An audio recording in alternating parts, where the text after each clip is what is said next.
If the literal meaning of the word convention has to do with coming together, then what has brought us together this year isn't partisanship, it's purpose. That's what has allowed us to bring both diehard progressives and conservative ex-Republicans under the same tent. That's what has allowed us to build a campaign where no state, no precinct, no vote is taken for granted. That's how we build our movement. That's how we win up and down the ballot. That's how we make change. And when we can bring that kind of energy to the challenges our nation faces, well, there's nothing we can't accomplish. Just ask Joe Biden, who set his sights on a mission that could change the world forever, conquering cancer.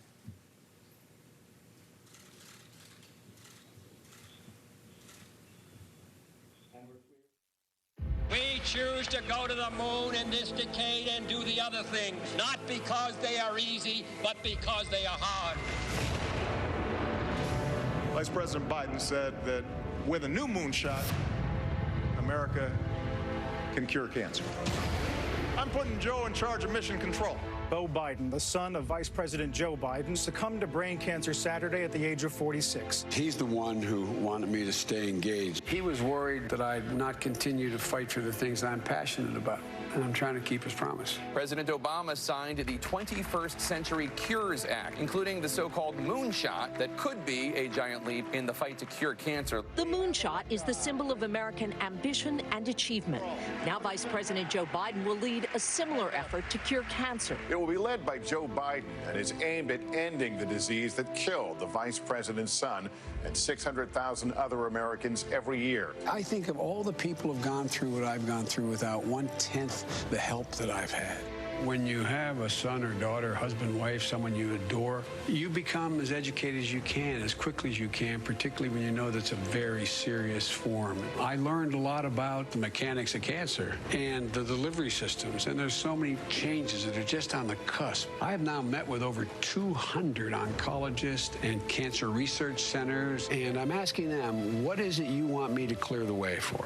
Where are we an impediment? He is determined. He's not going to walk away until there is real change.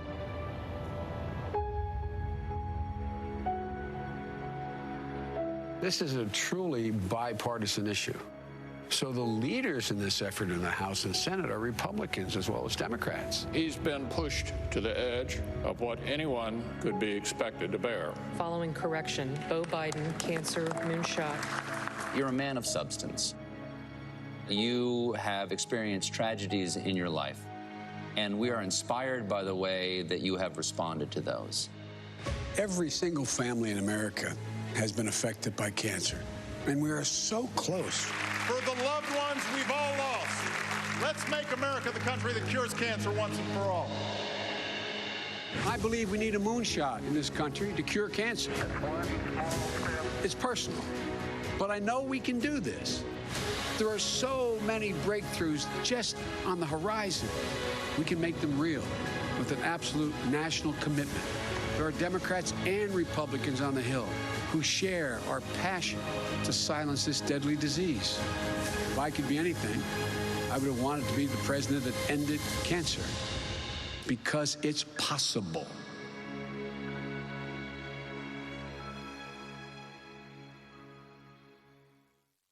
I'm Amanda Littman. I'm the co-founder and executive director of Run for Something. In May 2017, I was invited to join a small meeting in DC with a handful of other organization leaders to give updates to the VP on our work. The VP came over and I tried to play it cool. Well, my Grammy would be furious if she knew I was at a meeting with you and didn't get a photo. Grammy, the VP said, perking up as we posed for the photo you can see here. Let's call her. I called her. Someone wants to talk to you. Hi, Grammy. This is Joe Biden. She was overwhelmed. Grammy went on to tell him her second eldest, my Aunt Michelle, was in the hospital. Colon cancer, advanced, and she was really sick. The VP's posture changed immediately. I'm so sorry, Grammy. I'm so sorry. You know, my son Beau died of cancer.